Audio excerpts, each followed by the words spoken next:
Alam mo ba na hindi kailangan ng malaking puhunan para makapagsimula ng sariling negosyo? O tama ang narinig mo. Marami sa mga matagumpay na negosyante ngayon ay nagsimula lang sa maliit. Minsan pa nga ay galing sa utang o ipon mula sa maliit na sahod. Pero ang pinagkaiba nila sa karamihan ay hindi laki ng puhunan, kundi laki ng paniniwala sa sarili, diskarte, at determinasyon na umasenso. Kaya kung isa ka sa mga taong gustong makatakas sa buhay empleyado, gustong magkaroon ng dagdag kita, o gusto nang simulan ng matagal mo ng pangarap na negosyo, para sa iyo ang video na ito. Dahil ngayong araw, pag-uusapan natin ang negosyong pwedeng simulan sa maliit na puhunan. Mga ideyang swak sa bulsa pero may potensyal na lumago at magbigay ng matatag na kita kung yung paglalaanan ng sipag, tiyaga at tamang mindset. Marami ang natatakot magsimula dahil iniisip nila na kailangan muna nilang maging mayaman bago magnegosyo. Pero ang totoo, ang pagiging negosyante ay hindi tungkol sa laki ng puhunan, kundi sa tapang ng puso at talas ng isip. Sa panahon ngayon, mas maraming oportunidad kaysa hadlang basta marunong kang maghanap ng paraan at handa kang matuto. Kaya kung handa ka ng palawakin ang iyong kaalaman at tuklasin kung anong negosyo ang swak para sa iyo, ituloy mo lang ang panunood dahil baka ito na ang simula ng pagbabago sa buhay mo. Bago tayo magsimula, iniimbitahan kita na mag-subscribe sa ating channel para lagi kang updated sa mga bagong videos na aking gagawin at sama-sama tayong umunlad sa buhay. Kaya kung handa ka ng iwan ang mga dahilan at yakapin ang mga oportunidad, ito na ang simula ng bagong kabanata sa iyong buhay. Tandaan mo, walang maliit na negosyo sa taong may malaking pangarap.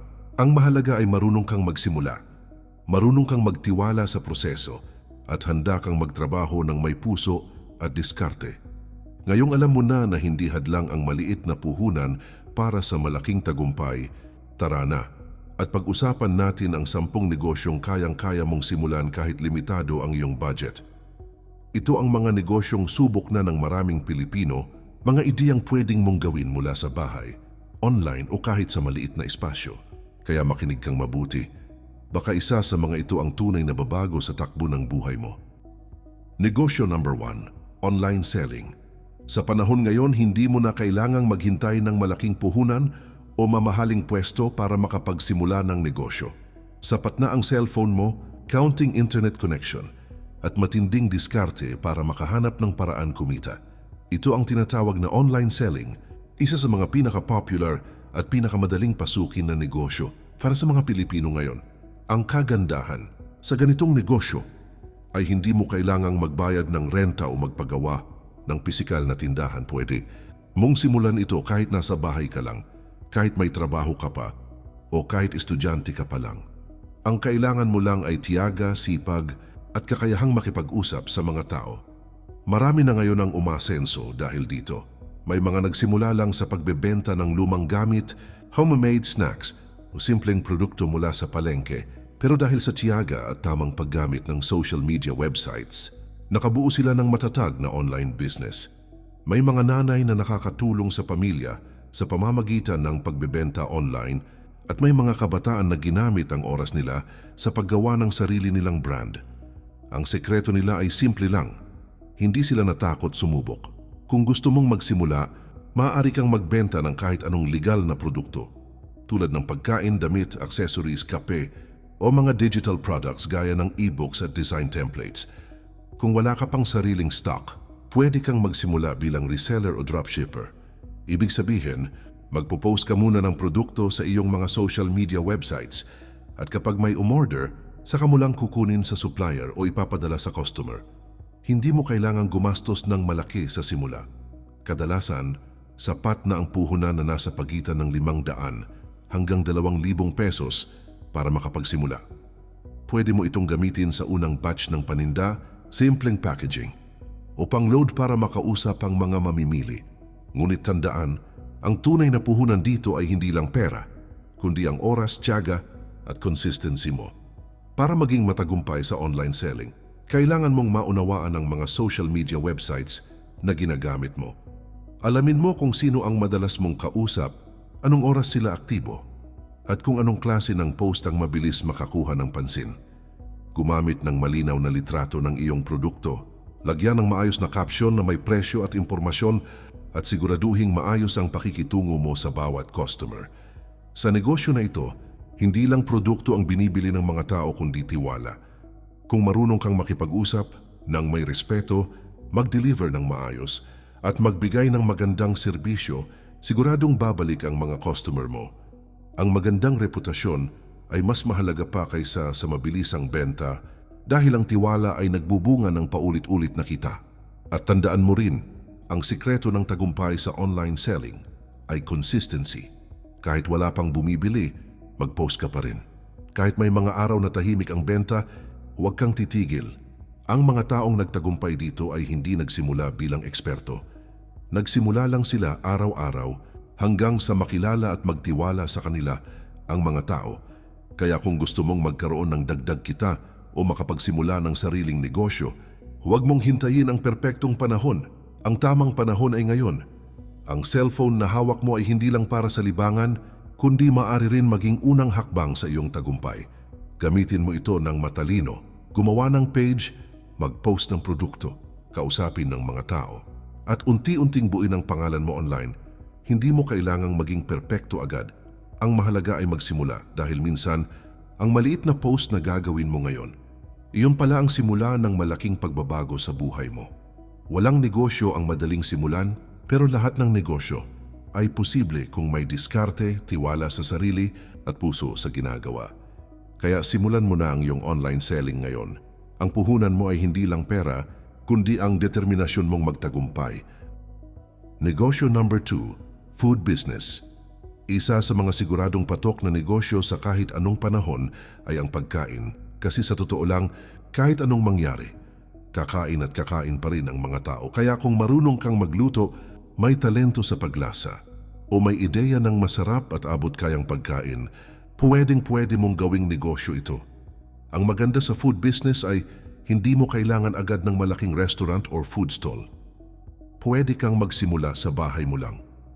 Marami na ngayong Pilipino ang nagluluto ng ulam, kakanin o merienda at binebenta sa mga kapitbahay, kaibigan at online buyers. Ang puhunan madalas ay nasa pagitan lang ng 1,000 hanggang 3,000 pesos. Depende sa klase ng pagkain na gusto mong ibenta. Magsimula ka muna sa maliit at subukan mo kung ano ang mabenta sa lugar mo. Halimbawa, kung marami sa kapitbahay mo ang busy sa trabaho, pwede kang magbenta ng ready-to-eat meals o lutong ulam sa tanghali. Kung mahilig naman sila sa merienda, pwede kang gumawa ng banana Q, turon, lumpia o palamig. Kung may talento ka sa paggawa ng matamis na pagkain tulad ng cookies, brownies o leche flan, maaari mong ibenta ito online o i-deliver sa mga kakilala mo. Ang sikreto dito ay malinis na pagkakagawa, tamang lasa at magandang presentation. Hindi kailangang mamahalin ng mga gamit. Basta maayos ang pagkakaluto, maganda ang packaging at masarap ang lasa, babalik at babalik ang mga customer mo. Sa negosyo ng pagkain, ang unang tikim ang magpapasya kung babalik ang tao sa iyo.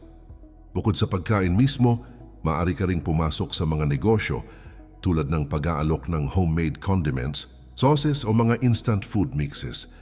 Kung mahilig kang mag-imbento sa kusina, pwede mong gawing brand ang sarili mong recipe. Simulan mo muna sa malapit na mga tao at kapag nagustuhan nila, unti-unting lalaki ang demand. Importante rin ang tamang pagpepresyo. Huwag kang matakot kumita, basta patas sa presyo at sulit ang lasa, hindi ka kailangang ibaba ng sobra ang halaga ng produkto mo para lang makabenta. Tandaan, ang kalidad ang nagbabalik ng mga customer, hindi lang mura. Kung gusto mong palaguin pa, gamitin mo rin ang mga social media websites para ipakilala ang produkto mo. Mag-post ng malinaw na larawan, ipakita kung paano mo ito niluluto, at i-share ang kwento sa likod ng iyong negosyo. Ang mga tao ay hindi lang bumibili ng pagkain, bumibili rin sila ng kwento at koneksyon. Kapag naramdaman nila ang passion mo sa ginagawa mo, mas lalo silang maengganyo bumili. At tandaan mo, sa food business ang sipag, tiyaga at consistency ang tunay na sangkap ng tagumpay. Hindi lahat ng araw ay mabenta, pero kung ipagpapatuloy mo ang paggawa ng di kalidad na produkto, dadating ang panahon na ikaw na ang hahanapin ng mga tao. Kaya kung marunong kang magluto o may hilig sa pagkain, huwag mong hayaang manatili lang ito bilang talento. Gamitin mo ito para makabuo ng pangkabuhayang magpapabago sa buhay mo at ng iyong pamilya. Ang bawat rekado, bawat lutong ginagawa mo, ay maaring maging simula ng isang negosyo na magbibigay sa iyo ng tuloy-tuloy na kita at inspirasyon sa iba. Negosyo number 3, Sari-Sari Store. Isa sa pinaka-popular na negosyo sa Pilipinas ay ang Sari-Sari Store. Kaya nga maraming Pilipino ang nagsisimula sa maliit na tindahan sa kanilang bakuran o harap ng bahay. Ang kagandahan nito ay halos laging may market. Kahit anong oras, may mga kapitbahay o taong dumadaan na gustong bumili ng pangunahing pangangailangan tulad ng kape, soft drinks, noodles, bigas, sabon o merienda. Ang magandang balita, pwede kang magsimula sa maliit na puhunan na nasa pagitan ng 5,000 hanggang 10,000 pesos. Sapat na ito para makabili ng unang stock ng mga pangunahing produkto at kaunting kagamitan para sa tindahan. Hindi mo kailangan agad ng malaking espasyo. Kahit sa maliit na lamesa o sa kanto ng bahay mo, pwede ka nang magsimula. Ang sikreto ng matagumpay na Sari-Sari Store ay tamang lokasyon at disiplina sa pamamahala ng paninda. Kailangang alam mo kung anong mga produkto ang mabilis maubos at kung alin ang pwedeng idagdag sa tindahan. Maganda rin kung marunong kang mag-promote ng iyong tindahan sa mga kapitbahay at kaibigan. Ang simpleng paalala na may bago tayong stock ngayon o fresh ang paninda ay pwedeng magdala ng mas maraming customer. Bukod sa pagbebenta ng mga pangunahing pangangailangan, pwede mo ring dagdagan ang kita sa pamamagitan ng pagbebenta ng load, bill payment o prepaid cards. Ito ay maliit na dagdag kita. Pero siguradong tuloy-tuloy ang demand. Pwede mo ring i-offer ang delivery service sa mga kapitbahay sa maliit na halaga para mas lalo silang mahikayat bumili sa iyo. Isa pang mahalagang aspeto ay good customer service. Ang mga suki mo ay babalik kung mararamdaman nilang maasahan ka at maayos ang trato mo sa kanila. Sa Sari-Sari Store, hindi lang produkto ang binebenta mo, kundi tiwala at relasyon sa komunidad. Kung gusto mong palaguin ang negosyo, pwede mong dagdagan ang variety ng paninda depende sa demand. Maaring magsimula ka sa mga basics at unti-unting magdagdag ng merienda, inumin o mga sikat na snack sa mga bata at estudyante sa paligid. Habang dumarami ang suki, dumarami rin ang kita at pwede mo ring i-consider ang expansion sa mas malaking espasyo o mas maraming paninda. Sa Sari-Sari Store, ang sipag, consistency at pagiging maalaga sa customer ang tunay na puhunan. Hindi kailangan ng malaking kapital para magsimula. Kailangan mo lang ng tapang, diskarte at pusong handang magtrabaho. Kaya kung gusto mong magsimula ng negosyo na laging may merkado at may potensyal na lumago, ang Sari-Sari Store ay isa sa pinakamagandang opsyon para sa iyo. Magsimula ka ngayon kahit maliit lang ang paninda dahil sa bawat produkto na nabibenta mo ay hakbang patungo sa mas matatag na kabuhayan. Negosyo number 4, Printing and Photocopy Services.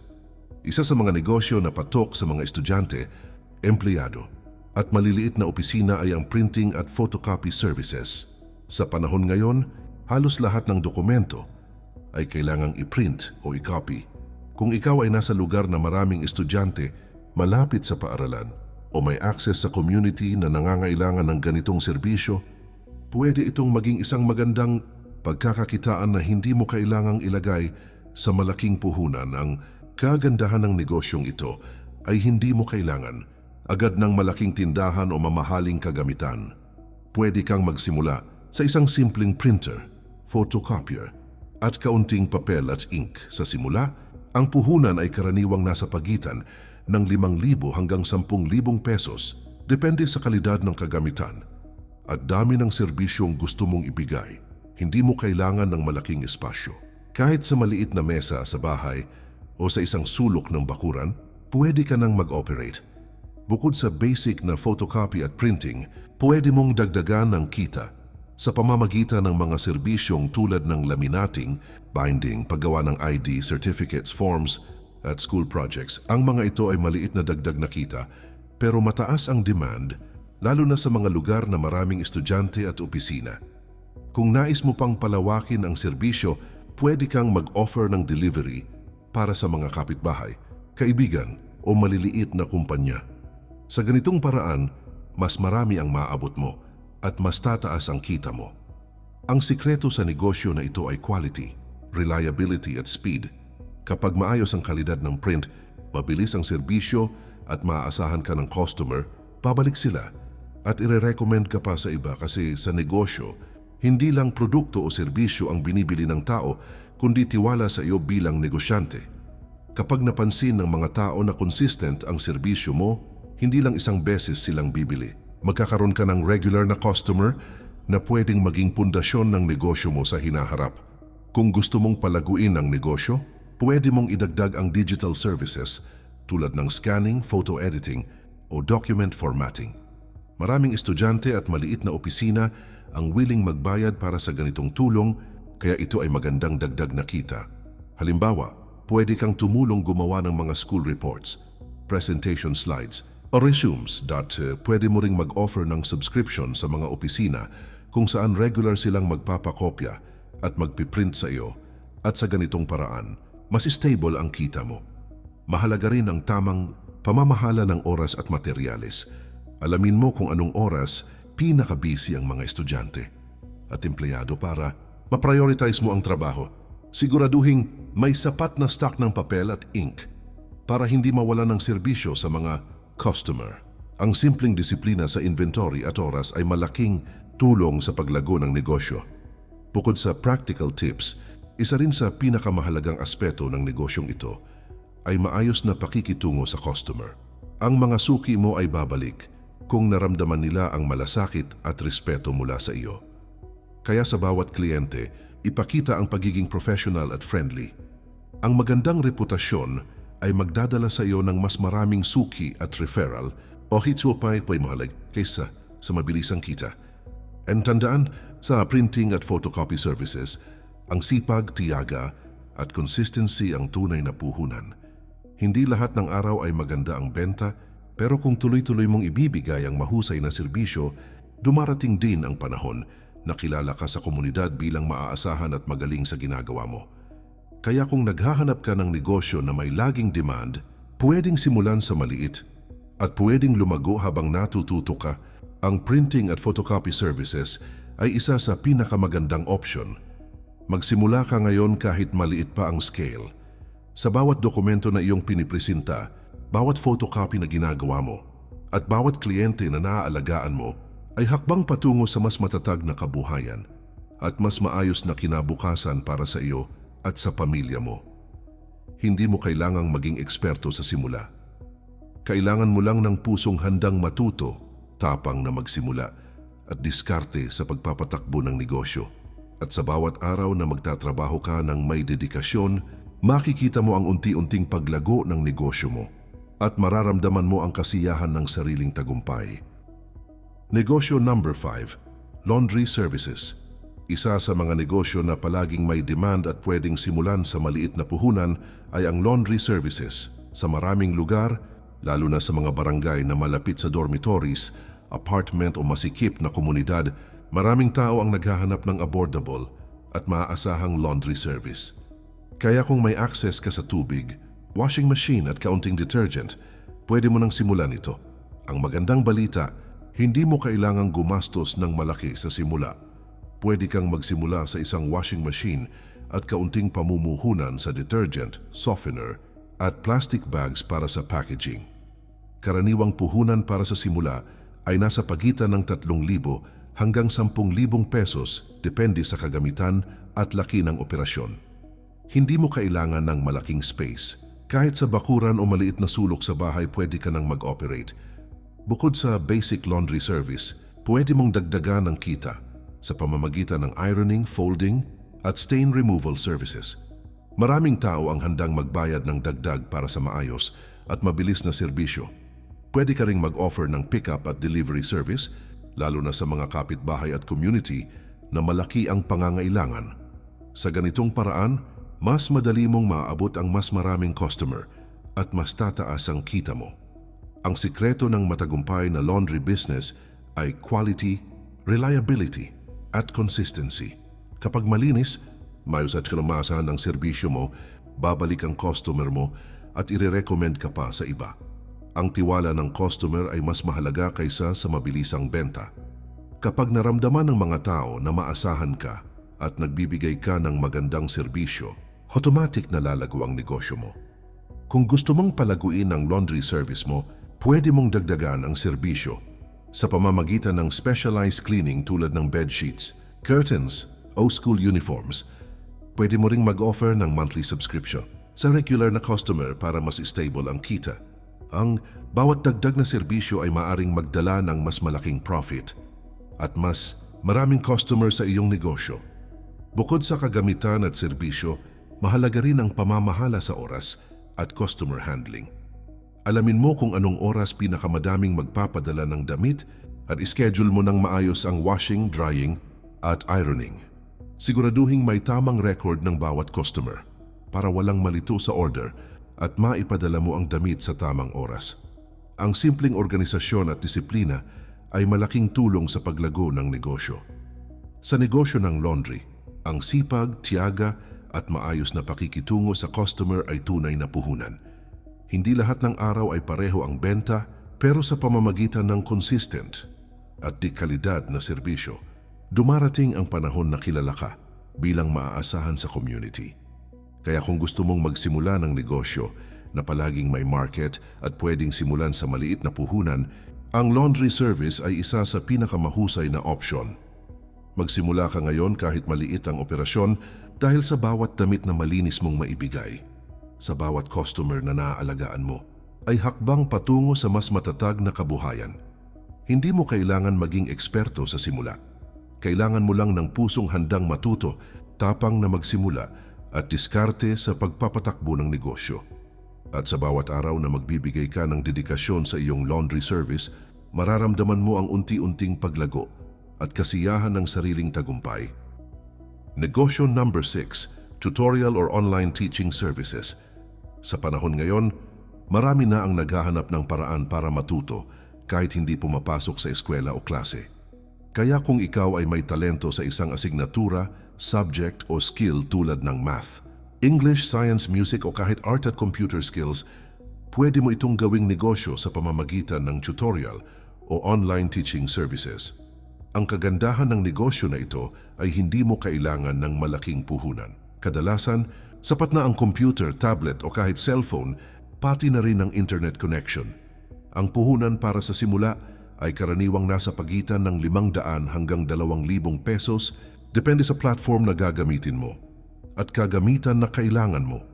Wala kang kailangan na physical space, kaya pwede mong simulan sa bahay o kahit sa maliit na kwarto. Kung gusto mong palawakin ang negosyo, pwede kang gumawa ng customized lesson plans, study guides o kahit video tutorials na pwedeng ibenta sa mga estudyante. Pwede mo rin gamitin ang social media, websites para maipakilala ang serbisyo mo at makahanap ng mas maraming estudyante. Maraming magulang ang handang magbayad para sa isang tutor na pwede ring mag-offer ng flexible schedule. Ang sikreto sa matagumpay na tutorial service ay tamang preparasyon, malinaw na paliwanag at pasensya sa estudyante. Kapag marunong kang magturo at ipakita ang malasakit sa progress ng estudyante, babalik sila at i-recommend ka pa sa iba.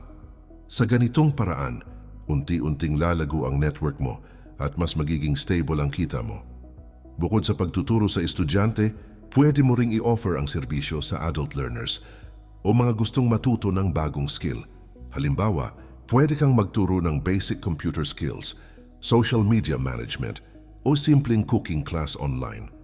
Dahil may demand sa kahit anong edad, mas malaki ang oportunidad na lumago ang negosyo mo. Sa tutorial or online teaching, ang dedikasyon at consistency ang tunay na puhunan. Hindi lahat ng araw ay puno ng estudyante o order, pero sa bawat oras na itinuturo mo, bawat gabay na ibinibigay mo, ay hakbang patungo sa tagumpay. Ang bawat estudyanteng natututo sa iyo ay pwede ring maging suki sa mas matagal na panahon. Kaya kung marunong kang magturo o may natatanging skill na pwede mong ipamahagi, huwag mong hayaang manatili lang ito bilang talento. Gamitin mo ito para makabuo ng negosyo na pwedeng magsimula sa maliit at lumago sa pamamagitan ng pagtuturo at pagtulong sa iba. Ang tutorial o online teaching service ay isa sa mga negosyo na pwedeng pasukin ng kahit sino sa kahit anong oras at may potensyal na magbigay ng patuloy na kita habang tumutulong sa kapwa. Magsimula ka ngayon kahit maliit ang bilang ng estudyante dahil bawat oras na ginugugol mo ay puhunan sa sariling kaalaman at kabuhayan. Negosyo number 7, mobile phone and gadget repair services. Isa sa mga negosyo na palaging may demand ay ang mobile phone at gadget repair services. Sa panahon ngayon, halos lahat ay gumagamit ng cellphone, tablet o laptop sa araw-araw. Kaya kung marunong kang mag-ayos ng mga sirang gadgets o willing kang matuto, pwede mo itong gawing negosyo na may malaking potensyal kumita. Ang maganda sa negosyong ito ay hindi mo kailangan agad ng malaking tindahan o mamahaling kagamitan. Sa simula, sapat na ang basic tools para sa cellphone repair at kaunting bahagi ng gadget na pwedeng palitan. Karaniwang puhunan sa simula ay nasa pagitan ng 5,000 hanggang 12,000 pesos, depende sa klase ng serbisyo at tools na kailangan. Pwede kang magsimula sa bahay o kahit sa maliit na lamesa sa isang sulok basta may maayos na ilaw at kaunting workspace. Bukod sa basic repair tulad ng screen replacement o battery change, pwede mong dagdagan ng kita sa pamamagitan ng software troubleshooting, virus removal, at gadget accessories tulad ng phone cases, chargers at screen protectors. Kung gusto mo, pwede mo ring mag-offer ng pick-up at delivery service sa mga kapitbahay o community, lalo na sa mga busy na tao na walang oras pumunta sa tindahan. Ang sikreto sa matagumpay na mobile repair business ay kasanayan, pagiging maaasahan, at mabilis na serbisyo. Kapag maayos ang repair at nagawa mo ito sa tamang oras, babalik ang customer at ire-recommend ka pa sa iba. Ang tiwala ng customer ay mas mahalaga kaysa sa mabilisang kita dahil ang repeat customers at referrals ang tunay na susi sa paglago ng negosyo. Kung gusto mong palaguin ang negosyo, pwede mong dagdagan ng serbisyo sa tablet, laptop, or computer repair. Maraming tao at maliliit na opisina ang handang magbayad para sa maayos na service, kaya lumalago ang market mo. Pwede ka ring gumawa ng maintenance packages kung saan regular mong chine-check at nire-repair ang gadgets ng customer para mas stable ang kita. Bukod sa tools at serbisyo, mahalaga rin ang good customer handling at transparency sa presyo. Siguraduhing malinaw ang presyo at serbisyo na ibinibigay mo para maiwasan ang misunderstandings. Ang simpleng pakikitungo ng maayos sa customer ay malaking tulong para bumalik at i-recommend ka sa iba. Hindi lahat ng araw ay puno ng repair orders, pero sa bawat trabaho na nagagawa mo ng maayos, dumarating ang reputasyon at kilala ka bilang maasahang technician sa community. Kaya kung may talento ka sa pag-ayos ng gadgets o handang matuto, huwag mong hayaang manatili lang ito bilang hobby. Gamitin mo ito para makabuo ng negosyo na pwedeng simulan sa maliit at may potensyal na lumago sa bawat taon. Magsimula ka ngayon kahit maliit ang bilang ng customer. Dahil bawat device na na-repair mo ay hakbang patungo sa mas matatag na kabuhayan. Negosyo number 8, homemade crafts and handmade products. Kung mahilig ka sa sining, paggawa ng crafts, o may talento sa paglikha ng mga handmade products, pwede mo itong gawing negosyo. Maraming Pilipino ang gustong bumili ng mga unique, personalized, creative na produkto na hindi basta-basta makikita sa malalaking tindahan. Kaya kung marunong kang gumawa ng accessories, bags, jewelry, decorations o personalized items tulad ng mugs at shirts, may malaking market para dito. Ang kagandahan ng negosyong ito ay hindi mo kailangan ng malaking puhunan sa simula. Maaari kang magsimula sa simpleng materials tulad ng yarn, beads, fabric, papel o recycled materials. Karaniwang puhunan para sa simula ay nasa pagitan ng 500 hanggang 2,000 pesos, depende sa klase ng produkto at dami ng materials na bibilhin mo. Hindi mo kailangan ng malaking space. Kahit sa maliit na lamesa sa bahay o kwarto, pwede ka nang gumawa ng produkto. Bukod sa paggawa ng produkto, pwede mong dagdagan ng kita sa pamamagitan ng customized orders o personalized gifts. Maraming tao ang handang magbayad ng mas mataas para sa mga bagay na espesyal at may kwento. Pwede mo rin gamitin ang social media websites para ipakita ang iyong produkto at maabot ang mas maraming customer. Ang magandang litrato, maayos na caption, at kwento sa likod ng produkto ay malaking tulong sa pag-akit ng customer. Ang sikreto sa matagumpay na homemade crafts business ay creativity, consistency at quality. Kapag maganda ang pagkakagawa ng produkto at consistent kang mag-post o gumawa ng bago, babalik ang customer at ire-recommend ka pa sa iba. Tandaan sa handmade business, hindi lang produkto ang binibili ng tao, kundi karanasan at emosyon na dala ng iyong produkto. Kung gusto mong palaguin ang negosyo, pwede mong idagdag ang tutorials o workshops sa paggawa ng crafts. Maraming tao ang gustong matuto at handa silang magbayad para matutunan ang iyong skills. Pwede mo ring gumawa ng mga DIY kits kung saan may materials at instructions para makagawa sila sa bahay. Sa ganitong paraan, mas lalawak ang market mo at mas maraming pagkakataon kumita. Bukod sa skills at creativity, mahalaga rin ang good customer service at pamamahala ng orders. Siguraduhing maayos ang packaging, tamang sukat at malinaw ang detalye sa bawat produkto. Kapag naramdaman ng customer ang kalidad at malasakit mo sa produkto, mas lalo silang may engganyo bumili muli. Hindi lahat ng araw ay may order, pero sa bawat item na maayos mong nagagawa at naipapadala, dumarating ang reputasyon at kilala ka bilang maasahang artisan sa community. Kaya kung mahilig kang gumawa, huwag mong hayaang manatili lang ito bilang hobby. Gamitin mo ang talento mo para makabuo ng negosyo na pwedeng simulan sa maliit at lumago sa pamamagitan ng creativity at passion. Negosyo number 9, gardening and plant selling. Sa panahon ngayon, isa sa mga lumalaking trend sa Pilipinas ay ang urban gardening at plant collecting. Maraming tao ang gustong magkaroon ng halaman sa bahay, opisina o kahit sa kondo dahil nakakatulong ito sa kalusugan, nagbibigay ng ganda sa paligid at nakakapag-relax.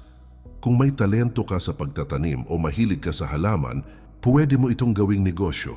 Ang kagandahan ng negosyong ito ay pwede kang magsimula sa maliit na puhunan. Kailangan mo lang ng mga buto, paso o lalagyan lupa at kaunting pang-ayos para sa halaman. Karaniwang puhunan para sa simula ay nasa pagitan ng 500 hanggang 2,000 pesos, depende sa dami ng halaman na gusto mong itanim at ibenta. Hindi mo kailangan ng malaking space, kahit sa maliit na bakuran o balkonahe, pwede ka nang magsimula. Bukod sa simpleng pagtatanim, pwede mong dagdagan ng kita sa pamamagitan ng propagation, grafting o paggawa ng plant arrangements.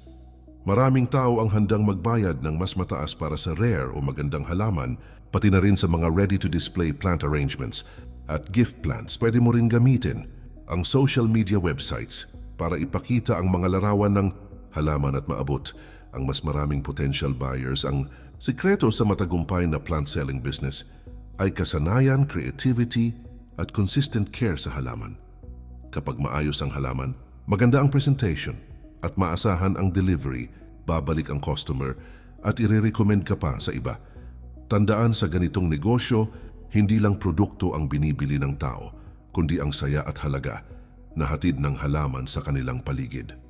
Kung gusto mong palaguin ang negosyo, pwede mong i-offer ang plant care tutorials, workshops o plant kits para sa mga gustong matuto mag-alaga ng halaman sa bahay. Maraming tao ang handang magbayad para matutunan kung paano magtanim, mag-propagate o mag-layout ng kanilang urban garden. Sa ganitong paraan, mas lalawak ang market mo at mas maraming pagkakataon kumita. Bukod sa skills at creativity, mahalaga rin ang good customer service at tamang pamamahala sa orders.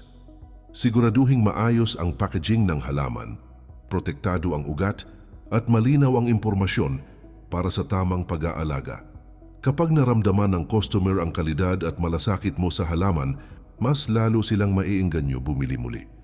Tandaan, sa negosyo ng gardening at plant selling, ang passion, tiyaga at malasakit sa produkto at customer ang tunay na puhunan.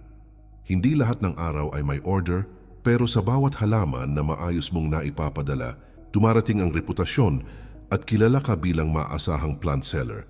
Kaya kung mahilig ka sa halaman, huwag mong hayaang manatili lang ito bilang hobby. Gamitin mo ang talento at passion mo para makabuo ng negosyo na pwedeng simulan sa maliit at lumago sa pamamagitan ng creativity at dedication. Negosyo number 10, Food delivery or food cart business. Isa sa mga negosyo na laging patok at may mataas na demand ay ang food delivery o food cart business. Sa panahon ngayon, maraming tao ang abala sa trabaho, eskwela o negosyo kaya mas pinipili nila ang convenience ng pagkain na madali nilang makukuha. Kung mahilig kang magluto o may ideya sa masarap at affordable na pagkain, pwede mong gawing negosyo ito. Ang magandang balita, hindi mo kailangan agad ng malaking restaurant o mamahaling kagamitan. Pwede kang magsimula sa maliit na food cart o sa delivery service na ginagawa sa bahay. Karaniwang puhunan sa simula ay nasa pagitan ng 3,000 hanggang 10,000 pesos. Depende sa klase ng pagkain at dami ng paninda. Hindi mo kailangan ng malaking space. Kahit sa maliit na sulok sa bahay, pwede ka nang mag-operate. Bukod sa pagbebenta ng pangunahing pagkain, pwede mong dagdagan ang kita sa pamamagitan ng combo meals, snacks o inumin. Maraming tao ang gustong bumili ng ready-to-eat meals para sa tanghalian, merienda o hapunan, kaya mataas ang demand sa ganitong produkto. Pwede mo rin gamitin ang social media websites para ipakita ang menu at ipromote ang delivery service mo, lalo na sa mga kapitbahay at malapit na community. Ang sikreto sa matagumpay na food delivery o food cart business ay quality, timeliness, at good customer service. Kapag masarap ang pagkain, maayos ang packaging, at maaasahan ang delivery, babalik ang customer at ire-recommend ka pa sa iba. Sa negosyo, hindi lang produkto ang mahalaga, kundi ang tiwala at satisfaction ng customer. Kung gusto mong palaguin ang negosyo, pwede mong idagdag ang special orders, catering, o online subscription meals. Halimbawa, pwede kang mag-alok ng weekly meal plan sa mga estudyante o empleyado na gustong kumain ng healthy at abot-kayang pagkain. Sa ganitong paraan, mas lalawak ang market mo at mas magiging stable ang kita mo.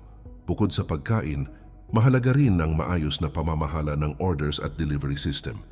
Siguraduhing may tamang schedule, packaging, at record ng bawat customer para maipadala ang produkto ng maayos at on time. Ang simpleng organisasyon at disiplina ay malaking tulong sa paglago ng negosyo. Hindi lahat ng araw ay puno ng benta, pero sa bawat order na maayos mong naihahanda at naipapadala, dumarating ang reputasyon at kilala ka bilang maaasahan sa community.